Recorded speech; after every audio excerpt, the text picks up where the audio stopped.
नमस्कार साथीहरू।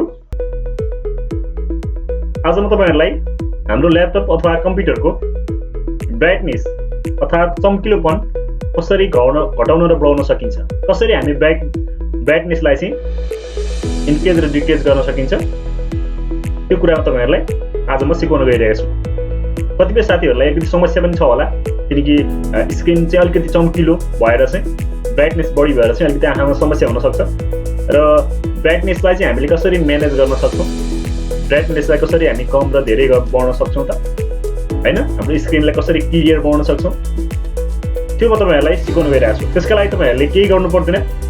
तपाईहरुले तपाईको तल हेर्ने सर्च बक्स हुन्छ, सर्च बक्समा गएर तपाईहरुले टाइप गर्नुपर्ने हुन्छ ब्राइटनेस।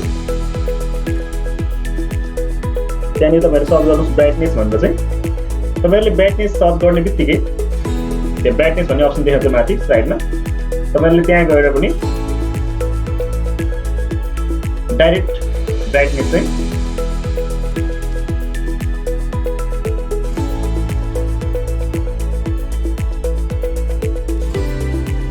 मेरो अलिक स्लो छ यहाँनिर ल्यापटप, त्यही भएर अलिक टाइम लाग्यो। यहाँनिर चेन्ज ब्राइटनेस लेभल भन्ने अप्सन देख्न सक्नुहुन्छ, त्यहाँ तपाईहरुले क्लिक गर्न सक्नुहुन्छ। तपाईहरुको पनि जुनसुकै ल्यापटप कम्प्युटरमा पनि तपाईहरुले सर्च बक्समा गएर तपाईहरुले चेन्ज ब्राइटनेस लेभल भनेर सर्च गर्नुभयो भने त्यहाँ डिस्प्ले अप्सन खुल्छ।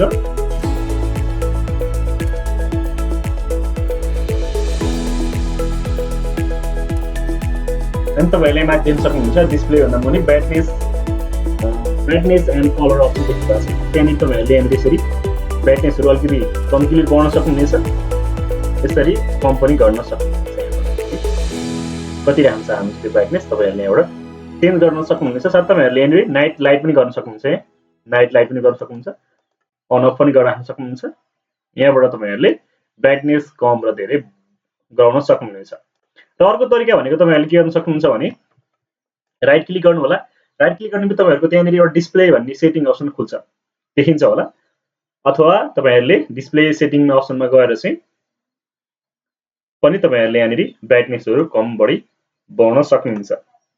कतिपय ल्यापटपहरुमा चाहिँ कतिपय अरु कम्पनीको ल्यापटपहरुमा चाहिँ कुनै ठाउँमा तल पनि दिएको हुन्छ ब्राइटनेसहरु चेन्ज गर्ने। त्यस्तो अवस्थामा तपाईहरुले चाहिँ यो सर्च बक्समा गएर चाहिँ ब्राइटनेस भनेर तपाईहरुले सर्च गर्नुभयो